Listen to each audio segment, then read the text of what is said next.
Bonsoir. Le président de la République attache une importance particulière à la propreté, à l'amélioration du cadre de vie et à la préservation d'un environnement sain. Pour ancrer durablement une culture de propreté et de civisme, il a demandé au gouvernement de renforcer l'initiative Setal Sunu Réew en impliquant davantage les écoles, les daara, les associations de quartier et les services publics comme la SONAGED.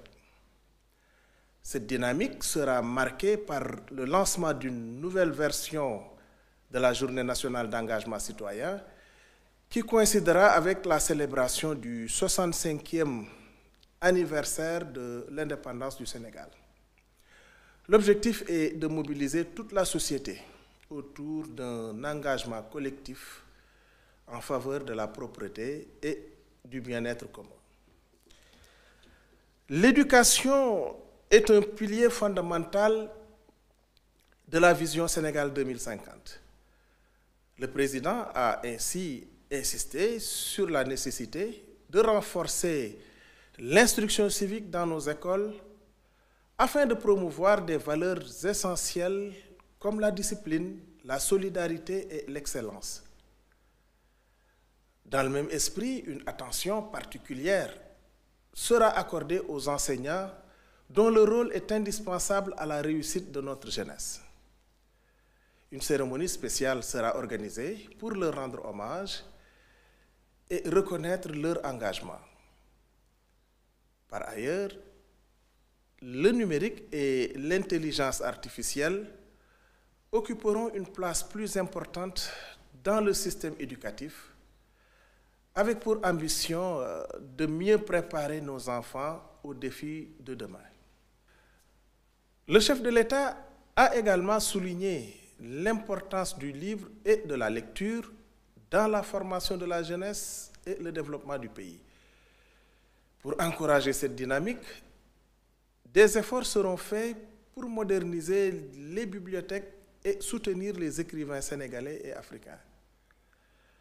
Un forum national sur le livre et la lecture est d'ailleurs prévu en juin 2025.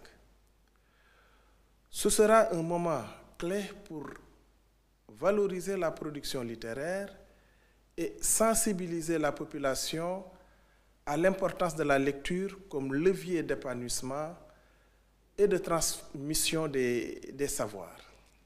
Dans cette même logique d'inclusion et d'équité, le président de la République a instruit le Premier ministre d'organiser un conseil interministériel consacré au développement de l'économie sociale et solidaire.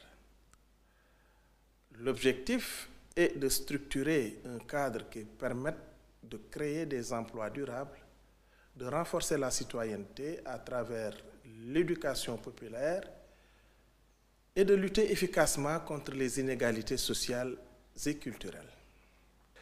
L'amélioration des conditions de vie des populations reste une priorité, en particulier en milieu rural.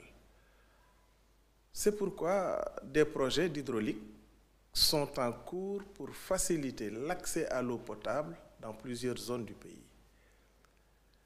Ces efforts visent à garantir à tous une ressource essentielle qui conditionne à la fois la santé publique, la scolarisation et le développement économique local. Le Premier ministre a également reçu les résultats des travaux du comité technique chargé de l'agenda 2050. Ce travail a permis d'identifier 60 projets et programmes prioritaires qui constituent la feuille de route du gouvernement pour assurer un développement harmonieux et inclusif du pays. Enfin, concernant la liquidation du Conseil économique, social et environnemental et du Haut Conseil des collectivités territoriales, le Premier ministre a rappelé que ce processus se fera dans le strict respect des obligations légales. Le ministre des Finances et du Budget veillera particulièrement à garantir les droits du personnel et à assurer une gestion transparente et rigoureuse des biens de ces institutions. Le gouvernement est pleinement engagé à mettre en œuvre ces décisions avec efficacité et responsabilité pour que chaque Sénégalais puisse en ressentir les effets concrets dans son quotidien. Je vous remercie de votre attention et vous souhaite une excellente soirée.